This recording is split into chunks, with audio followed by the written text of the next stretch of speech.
ಈಗಾಗಲೇ ಮಾತನಾಡಿದಂತ ನಮ್ಮ ಪಕ್ಷದ ಮುಖಂಡರುಗಳು ಅನೇಕ ವಿಚಾರಗಳನ್ನ ಚುನಾವಣೆಗೆ ಸಂಬಂಧಪಟ್ಟಂತೆ ಮಾತನಾಡಿದ್ದಾರೆ. ನಾನು ಕೂಡ ನಿಮ್ಮನ್ನೆಲ್ಲ ಭೇಟಿ ಮಾಡಿರ್ತಕ್ಕಂಥದ್ದು ಈ ಚುನಾವಣೆ ನಲ್ಲಿ ನಮ್ಮ ಪಕ್ಷದ ಅಭ್ಯರ್ಥಿ ಅಸೂಟಿಯವರಿಗೆ ನಾವೆಲ್ಲ ಈ ಬಾರಿ ಆಶೀರ್ವಾದ ಮಾಡಬೇಕು ಅಂತೇಳಿ ಕೇಳಲಿಕ್ಕೋಸ್ಕರ ಈಗ ನಡೀತಾ ಇರ್ತಕ್ಕಂಥ ಲೋಕಸಭಾ ಚುನಾವಣೆ ಬಹಳ ಮಹತ್ವದ ಚುನಾವಣೆ ಅಂತೇಳಿ ತಾವೆಲ್ಲ ಅರ್ಥ ಮಾಡ್ಕೋಬೇಕಾಗ್ತದೆ. ಯಾಕಂತಂದ್ರೆ 5 ವರ್ಷದವರೆಗೆ ಯಾವ ಪಕ್ಷ ಅಧಿಕಾರದಲ್ಲಿದ್ರೆ ಈ ದೇಶದ ಬಡವರ, ದಲಿತರ, ಹಿಂದುಳಿದವರ, ಹಳ್ಳಿಗಾಡಿನ ಜನರ ಅಭಿವೃದ್ಧಿ ಆಗ್ತದೆ ಅಂತಕ್ಕಂಥದ್ದನ್ನ ವಿಚಾರ ಮಾಡಬೇಕು. ಈಗ 10 ವರ್ಷಗಳಿಂದ ಬಿಜೆಪಿ ಕೇಂದ್ರದಲ್ಲಿ ಅಧಿಕಾರದಲ್ಲಿ ಇದೆ. ನೀವು 10 ವರ್ಷಗಳಲ್ಲಿ ನರೇಂದ್ರ ಮೋದಿ ಅವರು ಈ ದೇಶದಲ್ಲಿ ಏನ್ ಮಾಡಿದ್ದಾರೆ, ಏನ್ ಅಭಿವೃದ್ಧಿ ಕೆಲಸಗಳನ್ನ ಮಾಡಿದ್ದಾರೆ, ಅವರು ನುಡಿದಂತೆ ನಡೆದಿದ್ದಾರಾ, ಈ ವಿಚಾರಗಳನ್ನ ಗಂಭೀರವಾಗಿ ಪರಿಗಣಿಸಬೇಕು ಅಂತೇಳಿ ನಿಮ್ಮಲ್ಲಿ ಕಳಕಳಿಯಿಂದ ಮನವಿಯನ್ನ ಮಾಡ್ತೇನೆ. ನರೇಂದ್ರ ಮೋದಿಯವರು 2014ರಲ್ಲಿ ಈ ದೇಶದ ಪ್ರಧಾನಮಂತ್ರಿ ಆದರು. ಅವರು ಚುನಾವಣಾ ಸಂದರ್ಭದಲ್ಲಿ ಅನೇಕ ಭರವಸೆಗಳನ್ನ ಕೊಟ್ಟರು ಈ ದೇಶಕ್ಕೆ. ಒಂದು ರೀತಿ ಭ್ರಮೆಯನ್ನ ಹುಟ್ಟಿಸಿದ್ರು. ಬಹಳ ಜನ ಅವ್ರ ಮಾತುಗಳನ್ನು ನಂಬಿದ್ರು.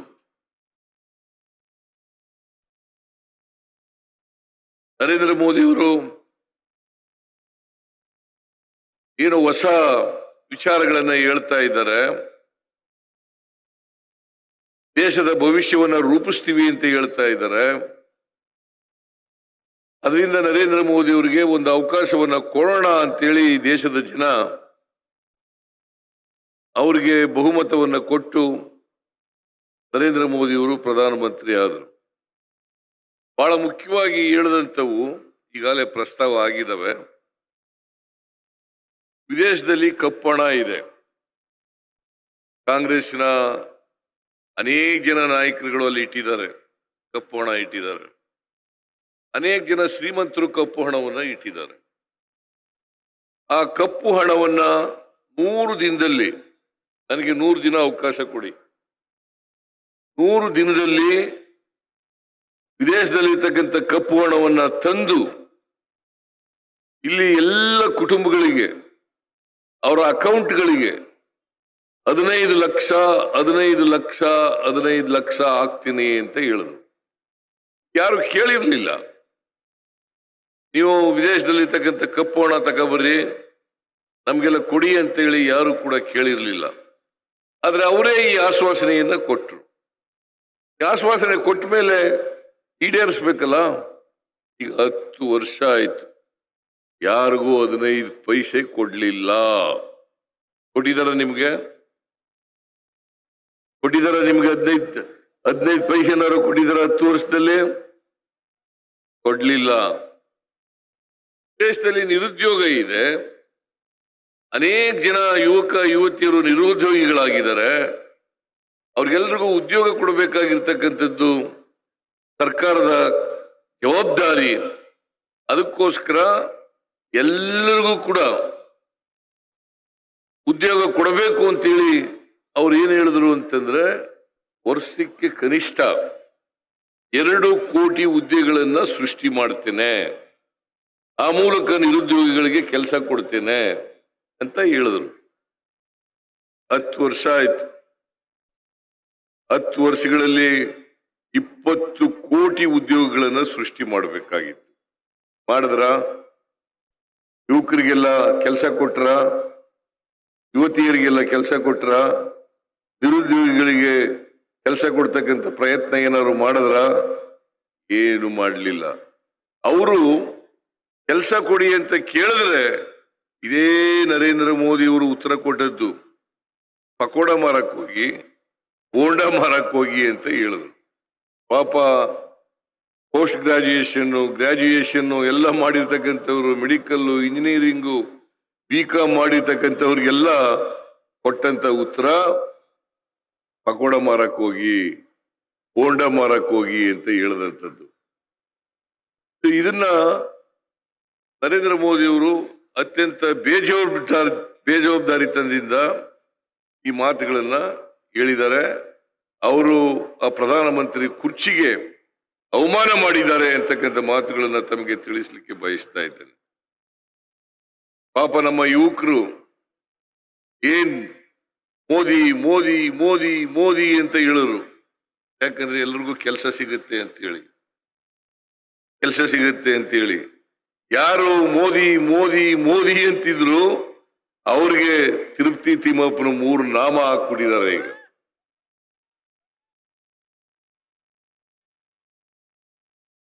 ಇನ್ನೊಂದು ಭರವಸೆ ಕೊಟ್ಟರು.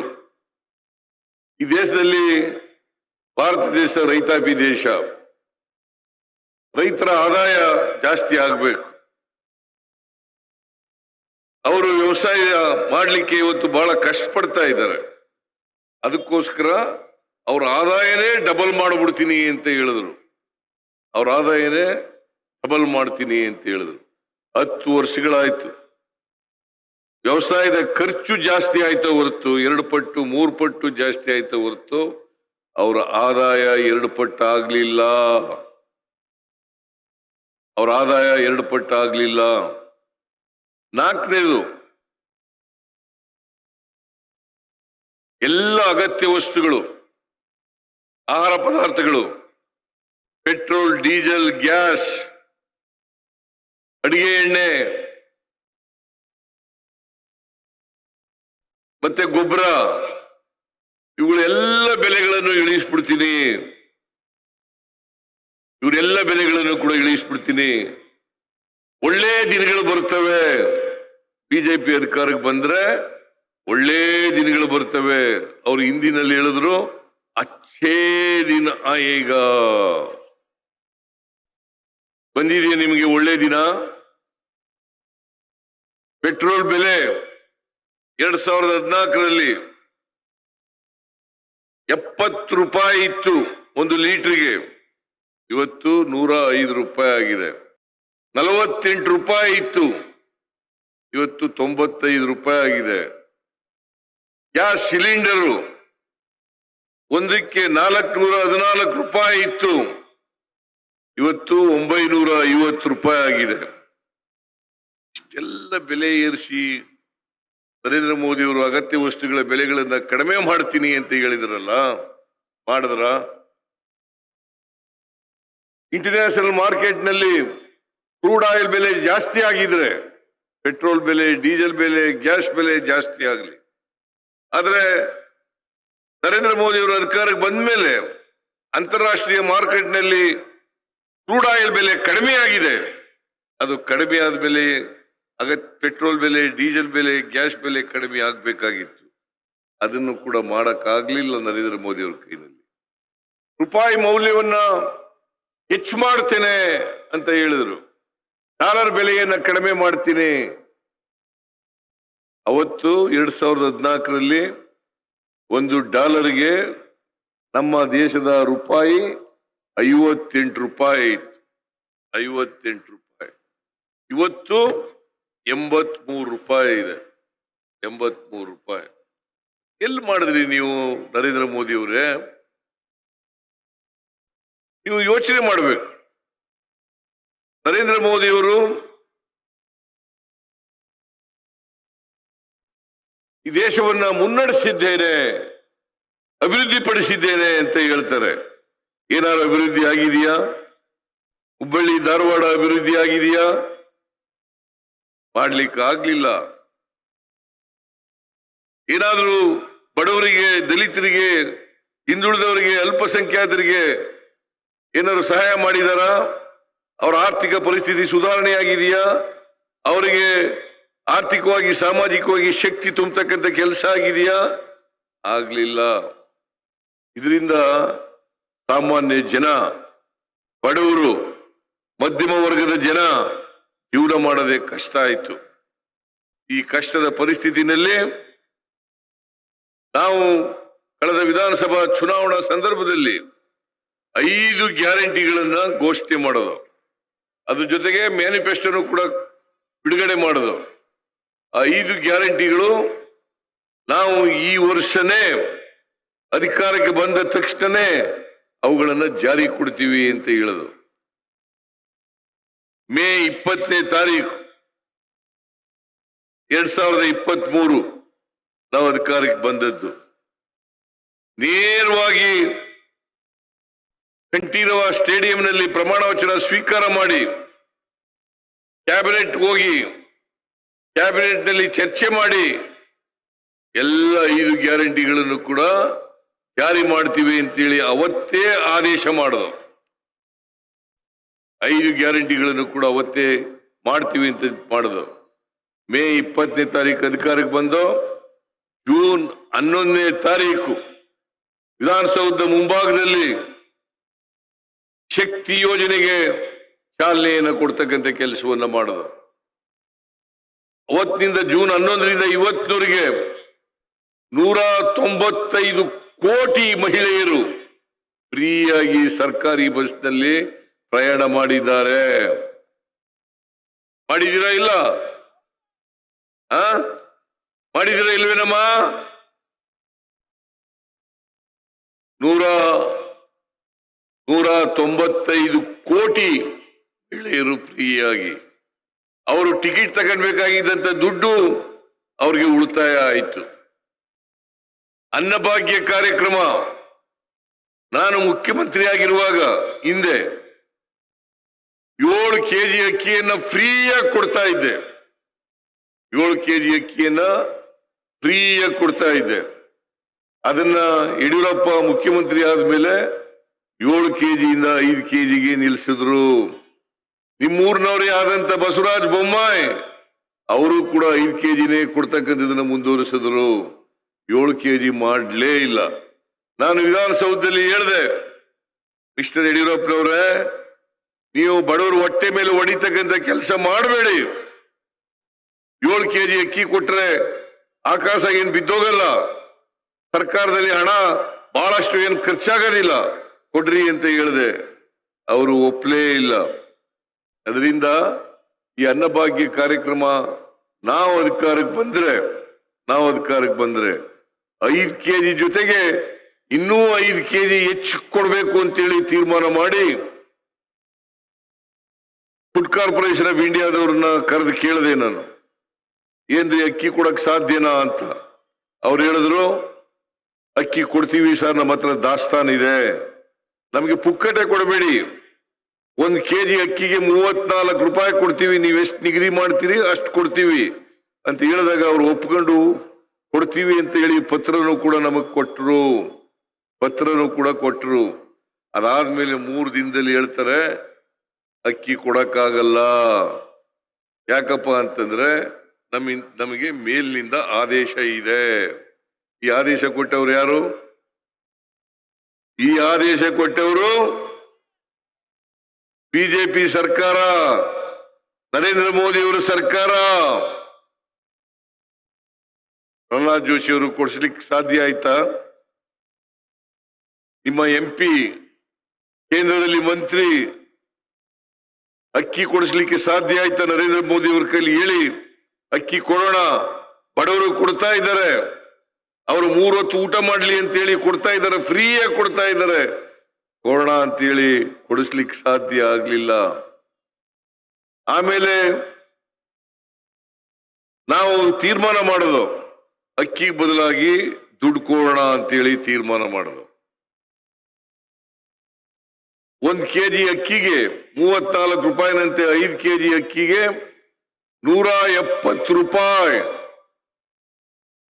170 ರೂಪಾಯಿ ಪ್ರತಿಯೊಬ್ಬರಿಗೆ 170 ರೂಪಾಯಿ ಕೊಡ್ತಕ್ಕಂಥ ತೀರ್ಮಾನವನ್ನು ಮಾಡಿದ್ರು. ಈಗ 170 ರೂಪಾಯಿ ಬರ್ತಾ ಇದೆಯಾ ಇಲ್ಲ? 170 ರೂಪಾಯಿ ಕೊಡ್ತಕ್ಕಂಥ ತೀರ್ಮಾನವನ್ನು ಮಾಡಿದ್ರು. ಅಕ್ಕಿ ಸಿಕ್ಕವರೆಗೆ ಮಾತ್ರ ಇದು ತಾತ್ಕಾಲಿಕ. ಅಕ್ಕಿ ಸಿಕ್ಕಿದ ಮೇಲೆ ಇನ್ನ 5 ಕೆಜಿ ಅಕ್ಕಿಯನ್ನ ಕೊಡ್ತೇವೆ. ಅದು 170 ರೂಪಾಯಿ ನಂತೆ 5 ಜನ ಒಂದು ಕುಟುಂಬದಲ್ಲಿ ಇದ್ರೆ 850 ರೂಪಾಯಿ ಸಿಗ್ತದೆ. 850 ರೂಪಾಯಿ ಸಿಗ್ತದೆ.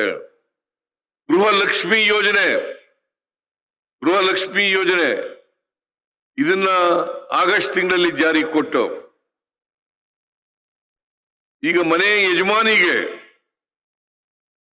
ಅವ್ರಿಗೆ ಬೇರೆ ಬಾಬುಗಳಿಗೆ ಖರ್ಚು ಮಾಡ್ಲಿಕ್ಕೆ ತಿಂಗಳಿಗೆ 2,000 ರೂಪಾಯಿ. 2,000 ರೂಪಾಯಿ ಬರ್ತಾ ಇದೆಯಾ ಇಲ್ಲ ನಿಮ್ಗೆ? ಯಾರ ಕೈ ಎತ್ತಿ ನೋಡೋಣ. 2,000 ರೂಪಾಯಿ ಕೊಡ್ತಕ್ಕಂಥ ತೀರ್ಮಾನ ಮಾಡಿದೀವಿ. ಅದು 2,000 ರೂಪಾಯಿ ಉಳಿತಾಯ ಆಗತ್ತೆ. ಗೃಹ ಜ್ಯೋತಿ 200 ಯೂನಿಟ್ ವರೆಗೆ ಫ್ರೀಯಾಗಿ ಕರೆಂಟ್ ಬಿಲ್ ಯಾರು ಕೊಡಬೇಕಾಗಿಲ್ಲ. 200 ಯೂನಿಟ್ ವರೆಗೆ ಸಾಮಾನ್ಯವಾಗಿ 100ಕ್ಕೆ 90% ಜನ 200 ಯೂನಿಟ್ ಒಳಗಡೆನೆ ಖರ್ಚು ಮಾಡ್ತಕ್ಕಂಥದ್ದು. ಅದಕ್ಕೋಸ್ಕರ 200 ಯೂನಿಟ್ ಕೊಟ್ಟಿರೋದ್ರಿಂದ ಇವತ್ತು ಆ ದುಡ್ಡು ಕೂಡ ಉಳಿತಾಯ ಆಗ್ತಾ ಇದೆ. ಯುವ ನಿಧಿ ಕಾರ್ಯಕ್ರಮ ಯಾರು 22, 23ರಲ್ಲಿ ಪಾಸ್ ಆಗಿರ್ತಕ್ಕಂಥವ್ರಿಗೆ ಕೆಲಸ ಸಿಕ್ಕಿರೋದಿಲ್ಲ 6 ತಿಂಗಳಲ್ಲಿ, ಅಂತವರಿಗೆ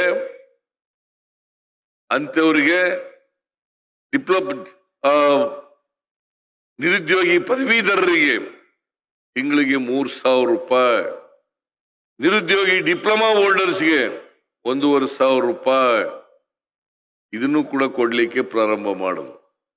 ನಾವು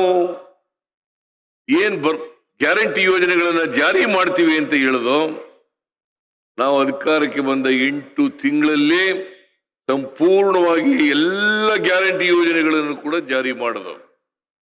ಇವತ್ತು ಪ್ರತಿ ಕುಟುಂಬ ಸುಮಾರು 1,20,000 ಕುಟುಂಬಗಳು, 1,20,00,000 ಕುಟುಂಬಗಳು ಪ್ರತಿ ತಿಂಗಳು ಕೂಡ 5ರಿಂದ 6,000 ರೂಪಾಯಿ ಪಡಿತಾ ಇದ್ದಾರೆ. 5ರಿಂದ 6,000 ರೂಪಾಯಿ ಪಡಿತಾ ಇದ್ದಾರೆ. ಮತ್ತೆ ಯಾರು ಮಧ್ಯವರ್ತಿಗಳಿಲ್ಲ, ನೇರವಾಗಿ ಅವರ ಅಕೌಂಟ್ಗಳಿಗೆ ತಲುಪಿಸ್ತಾ ಇದ್ದೀವಿ. ಇದು ಕಾಂಗ್ರೆಸ್ ಸರ್ಕಾರ ಮಾಡಿರ್ತಕ್ಕಂಥ ಸಾಧನೆಗಳು. ಯಾಕೆ ಕೊಡ್ತಾ ಇದ್ದೀವಿ ಅಂತಂದ್ರೆ ಬಡವರಿಗೆ ಶಕ್ತಿ ಬರಬೇಕು. ಬಡವರು ಬಡತನದ ರೇಖೆಯಿಂದ ಮೇಲಕ್ಕೆ ಬರಬೇಕು ಅನ್ನೋ ಕಾರಣಕ್ಕೋಸ್ಕರ ಈ ಕಾರ್ಯಕ್ರಮವನ್ನ ನಾವು ಜಾರಿಗೆ ತಂದಿರತಕ್ಕಂಥದ್ದು. ಇವತ್ತು ಅಗತ್ಯ ವಸ್ತುಗಳ ಬೆಲೆಗಳು ಗಗನಕ್ಕೋಗಿರೋದ್ರಿಂದ ರೈತರು ಮತ್ತು ಬಡವರು ಜೀವನ ಮಾಡಲಿಕ್ಕೆ ಕಷ್ಟ ಆಗಿದೆ. ಅದಕ್ಕೋಸ್ಕರವಾಗಿ ಈ 5 ಗ್ಯಾರಂಟಿಗಳನ್ನ ಜಾರಿ ಕೊಡ್ತಕ್ಕಂಥ ಕೆಲಸವನ್ನ ಮಾಡಿದ್ದೀವಿ. ಇದನ್ನ ನರೇಂದ್ರ ಮೋದಿಯವರು ಅಪಹಾಸ್ಯ ಮಾಡಿದ್ರು. ರಾಜಸ್ಥಾನದಲ್ಲಿ ಒಂದ್ಸಾರಿ ಮಾತಾಡ್ತಾ ಹೇಳಿದ್ರು, ಈ 5 ಗ್ಯಾರಂಟಿಗಳನ್ನ ಜಾರಿ ಮಾಡಲಿಕ್ಕೆ ಸಾಧ್ಯ ಇಲ್ಲ, ಸಿದ್ದರಾಮಯ್ಯನವರು ಸುಳ್ಳು ಹೇಳಿದ್ದಾರೆ, ಡಿ.ಕೆ. ಶಿವಕುಮಾರ್ ಅವರು ಸುಳ್ಳು ಹೇಳಿದ್ದಾರೆ ಅಂತ ಹೇಳಿದ್ರು. ಒಂದು ವೇಳೆ ಜಾರಿ ಮಾಡಿದ್ರೆ ಕರ್ನಾಟಕ ಆರ್ಥಿಕವಾಗಿ ದಿವಾಳಿ ಆಗ್ಬಿಡ್ತದೆ, ಟ್ರೆಜರಿ ಖಾಲಿ ಆಗ್ಬಿಡ್ತದೆ ಅಂತ ಹೇಳಿದ್ರು. ನಾನು ಹೇಳಿದೆ, ಟ್ರೆಜರಿನೂ ಖಾಲಿ ಆಗಲ್ಲ, ಈ ಗ್ಯಾರಂಟಿ ಯೋಜನೆಗಳನ್ನು ಕೂಡ ಜಾರಿ ಮಾಡ್ತೀವಿ ಅಂತೇಳಿ ಉತ್ತರ ಕೊಟ್ಟು ಇವತ್ತು ಜಾರಿ ಮಾಡಿದ್ದೀವಿ. ಜಾರಿ ಮಾಡಿದ ಮೇಲೆ ಸುಮಾರು 36,000 ಕೋಟಿ ರೂಪಾಯಿಗಳನ್ನ ಖರ್ಚು ಮಾಡಿ 23-24ನೇ ವರ್ಷದಲ್ಲಿ 36,000 ಕೋಟಿ ರೂಪಾಯಿಗಳನ್ನ ಖರ್ಚು ಮಾಡಿದ್ದೀವಿ. ಕರ್ನಾಟಕದಲ್ಲಿ ಆರ್ಥಿಕ ಪರಿಸ್ಥಿತಿ ಹದಗೆಟ್ಟಿಲ್ಲ.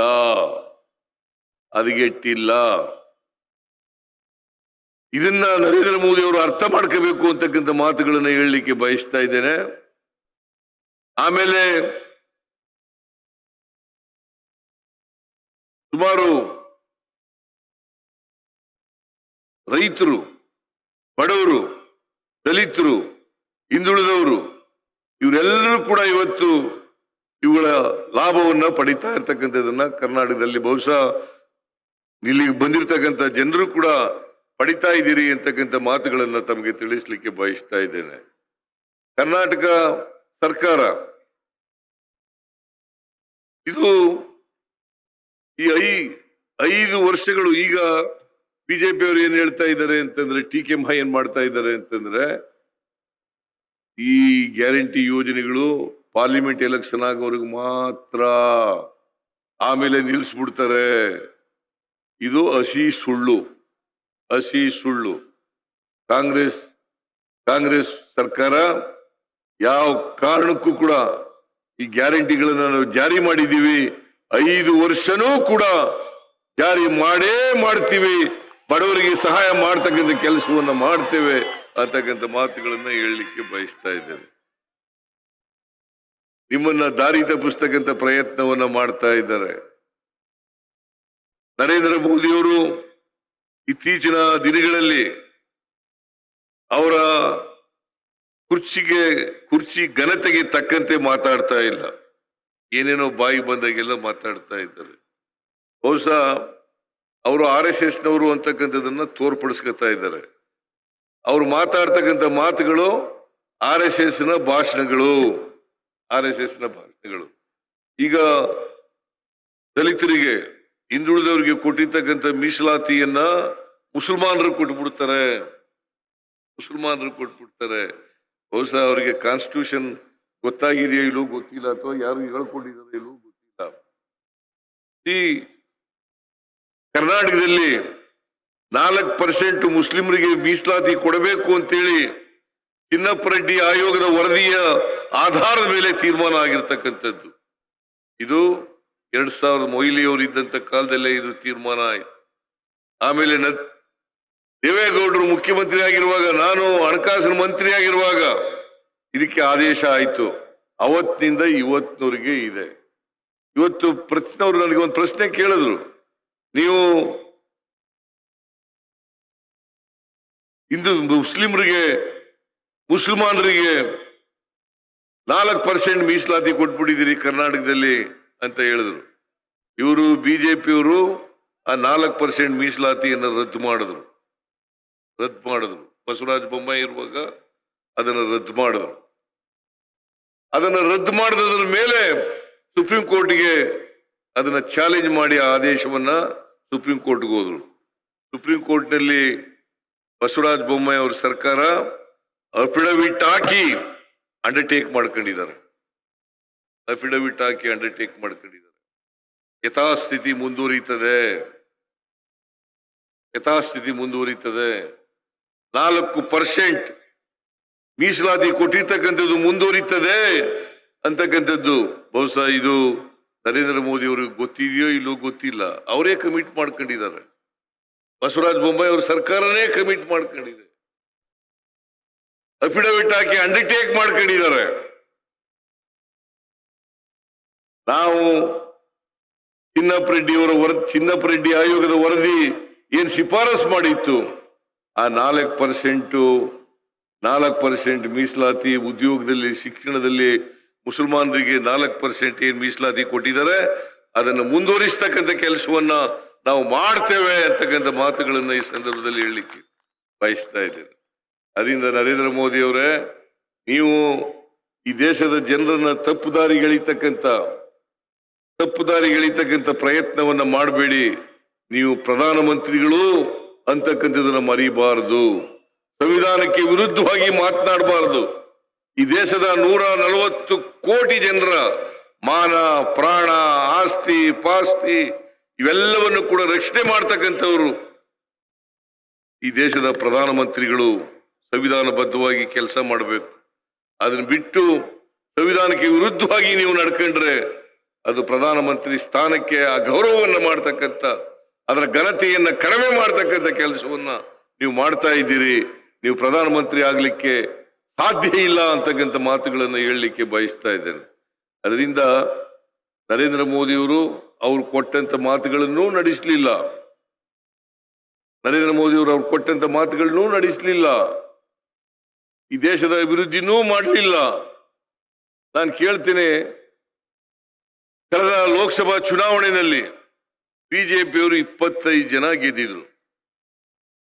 ಪ್ರಹ್ಲಾದ್ ಜೋಶಿ ಅವರು ಕೂಡ ಗೆದ್ದಿದ್ರು. 25 ಜನದಲ್ಲಿ ಅವರು ಒಬ್ರು ಮಂತ್ರಿ ಕೂಡ ಆದರು. ಕರ್ನಾಟಕಕ್ಕೆ ದೊಡ್ಡ ಅನ್ಯಾಯ ಆಯ್ತಲ್ಲ. ತೆರಿಗೆ ಹಂಚಿಕೆಯಲ್ಲಿ ದೊಡ್ಡ ಅನ್ಯಾಯ. 15ನೇ ಹಣಕಾಸಿನ ಆಯೋಗ ಶಿಫಾರಸು ಮಾಡಿದ್ದನ್ನು ಕೊಡದೇ ಇದ್ದದ ಅನ್ಯಾಯ.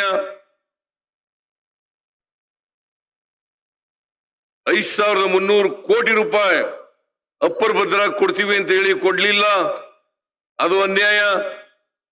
ಕರ್ನಾಟಕದಲ್ಲಿ ಬರಗಾಲ ಇದ್ರೂ ಕೂಡ ನಾವು ಮೆಮೊರಾಂಡಮ್ ಕೊಟ್ಟು ಸೆಪ್ಟೆಂಬರ್ ತಿಂಗಳಲ್ಲಿ ಮೆಮೊರಾಂಡಮ್ ಕೊಟ್ಟು ಇವತ್ತಿನವರೆಗೆ ₹1 ಕೊಡ್ಲಿಲ್ಲ. 18,172 ಕೋಟಿ ರೂಪಾಯಿ ಪರಿಹಾರ ಕೇಳಿದವು, ಇವತ್ತಿನವರೆಗೆ ಕೊಟ್ಟಿಲ್ಲ. ಕರ್ನಾಟಕದ ಜನ ಭೀಕರವಾದಂತ ಬರಗಾಲವನ್ನು ಎದುರಿಸ್ತಾ ಇದ್ದಾರೆ. ನರೇಂದ್ರ ಮೋದಿ ಅವರು ₹1 ಕೊಡ್ಲಿಲ್ಲ.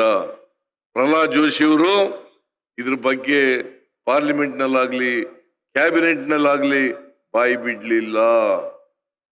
ಇಂಥವ್ರನ್ನ ಮತ್ತೆ ಲೋಕಸಭೆಗೆ ಆರಿಸಿ ಕಳಿಸ್ತೀರಾ? ಹೇಳಿ, ನೀವೇ ಯೋಚನೆ ಮಾಡಿ. ಇಂಥವ್ರನ್ನ ಮತ್ತೆ ಲೋಕಸಭೆಗೆ ಕಳಿಸ್ತೀರಾ?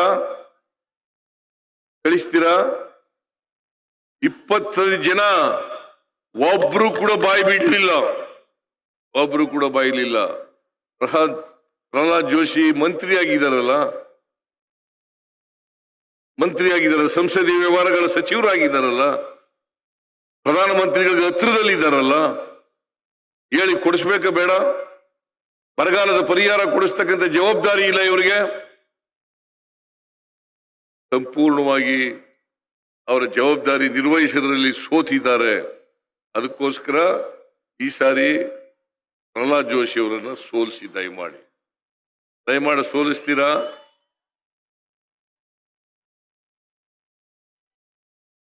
ಅಸೂಟಿ ಯುವ ಕಾಂಗ್ರೆಸ್ನಲ್ಲಿ ಕೆಲಸ ಮಾಡಿರ್ತಕ್ಕಂಥವ್ರು, ಒಮ್ಮೆ ನವಲಗುಂದದಲ್ಲಿ ಅಭ್ಯರ್ಥಿಯಾಗಿದ್ದಂಥವ್ರು, ಅವ್ರು ಕೊನೆಯಲ್ಲಿ ಘೋಷಣೆ ಮಾಡಿದ್ರು ಅವ್ರ ಹೆಸರನ್ನ. ಹಾಗಾಗಿ 2013ರಲ್ಲಿ 18ರಲ್ಲಿ ಸೋಲ್ಬೇಕಾದಂತ ಪರಿಸ್ಥಿತಿ ಬಂತು. ಈ ಸಾರಿ ಪಾಪ ಅವರು ಯುವಕರು, ಪ್ರಾಮಾಣಿಕರು, ಬಡವರ ಪರವಾಗಿ ದಲಿತರ ಪರವಾಗಿ ಕಾಳಜಿ ಇರ್ತಕ್ಕಂಥವ್ರು, ಅಲ್ಪಸಂಖ್ಯಾತರ ಬಗ್ಗೆ ಕಾಳಜಿ ಇರ್ತಕ್ಕಂಥವ್ರು, ಇಂಥವ್ರನ್ನ ಗೆಲ್ಲಿಸಿ ಲೋಕಸಭೆಗೆ ಕಳಿಸ್ಕೊಡ್ಬೇಕಲ್ಲ. ಕಳಿಸ್ತೀರಿ ಅಲ್ಲ? ದಯಮಾಡಿ ಇವ್ರಿಗೆ ಆಶೀರ್ವಾದ ಮಾಡಿ. ಈ ಸಾರಿ ನಿಮ್ಮಲ್ಲಿ ಅತ್ಯಂತ ಕಳಕಳಿಯಿಂದ ಪ್ರಾರ್ಥನೆ ಮಾಡ್ತೇನೆ. ಈ ದೇಶದ ಭವಿಷ್ಯ ಸರೋಗ್ಬೇಕಾದ್ರೆ, ಭವಿಷ್ಯವನ್ನ ನಿರ್ಮಾಣ ಮಾಡಬೇಕಾದ್ರೆ ಕಾಂಗ್ರೆಸ್ ಮತ್ತೆ ಅಧಿಕಾರಕ್ಕೆ ಬರಬೇಕಾಗ್ತದೆ. ನರೇಂದ್ರ ಮೋದಿ ಅವ್ರನ್ನ 10 ವರ್ಷ ಅವರ ಆಡಳಿತ ನೋಡಿದಿರಿ. ಬಡವರು, ದಲಿತರು, ಹಿಂದುಳಿದವರು, ಅಲ್ಪಸಂಖ್ಯಾತರು, ಮಹಿಳೆಯರು, ರೈತರು, ಇವರ ಅಭಿವೃದ್ಧಿಯನ್ನ ಮಾಡ್ತಕ್ಕಂಥ ಪ್ರಯತ್ನವನ್ನ ಮಾಡಲಿಲ್ಲ. ಬರೀ ಸುಳ್ಳು ಹೇಳ್ಕೊಂಡು 10 ವರ್ಷಗಳಿಂದ ಬರೀ ಸುಳ್ಳನ್ನೇ ಹೇಳ್ಕೊಂಡು ಜನರನ್ನ ದಾರಿ ತಪ್ಪಿಸ್ತಕ್ಕಂಥ, ಧರ್ಮದ ಹೆಸರಿನಲ್ಲಿ, ಜಾತಿಯ ಹೆಸರಿನಲ್ಲಿ ಭಾವನಾತ್ಮಕ ವಿಚಾರಗಳನ್ನ ಕೆರಳಿಸಿ ಇವತ್ತು ಅಧಿಕಾರದಲ್ಲಿ 10 ವರ್ಷ ಮಾಡಿದ್ದಾರೆ. ದಯಮಾಡಿ ಮತ್ತೆ ಮೋಸ ಹೋಗ್ಬೇಡಿ. ಮತ್ತೆ ಅವ್ರ ಮಾತಿಗೆ ಮರಳಾಗಬೇಡಿ. ದಯಮಾಡಿ ನಾನು ನಿಮ್ಮಲ್ಲಿ ಕೈ ಜೋಡಿಸಿ ಪ್ರಾರ್ಥನೆ ಮಾಡ್ತೇನೆ. ಈ ಸಾರಿ ಕಾಂಗ್ರೆಸ್ ಪಕ್ಷಕ್ಕೆ ಆಶೀರ್ವಾದವನ್ನ ಮಾಡಿ, ಅಸೂಟಿಗೆ ಆಶೀರ್ವಾದವನ್ನ ಮಾಡಿ. ಈ ಸಮಾಜ ಒಂದು ಅವಕಾಶ ಅವ್ರಿಗೆ ಕಲ್ಪಿಸ್ಕೊಡಿ. ಪಾಪ ನಿಮ್ಮ ಧ್ವನಿಯಾಗಿ ಕರ್ನಾಟಕದ ಪ್ರತಿನಿಧಿಯಾಗಿ ಕೆಲಸ ಮಾಡ್ತಾರೆ ಅಂತಕ್ಕಂಥ ಭರವಸೆಯನ್ನ ನಿಮಗೆ ಕೊಟ್ಟು ಅವರನ್ನ ಆಯ್ಕೆ ಮಾಡಬೇಕು ಅಂತೇಳಿ ನಿಮ್ಮಲ್ಲಿ ಕಳಕಳಿಯಿಂದ ಪ್ರಾರ್ಥನೆ ಮಾಡಿ ನನ್ನ ಮಾತನ್ನು ಮುಗಿಸ್ತೇನೆ. ನಿಮ್ಮೆಲ್ಲರಿಗೂ ನಮಸ್ಕಾರ. ಜೈ ಹಿಂದ್, ಜೈ ಕರ್ನಾಟಕ, ಜೈ ಕಾಂಗ್ರೆಸ್, ಜೈ ಕಾಂಗ್ರೆಸ್, ಜೈ ಕಾಂಗ್ರೆಸ್. ನ್ಯೂಸ್ ಫಸ್ಟ್ ನಿರ್ಭೀತಿಯಿಂದ ನಿಮ್ಮ ಪರವಾಗಿ.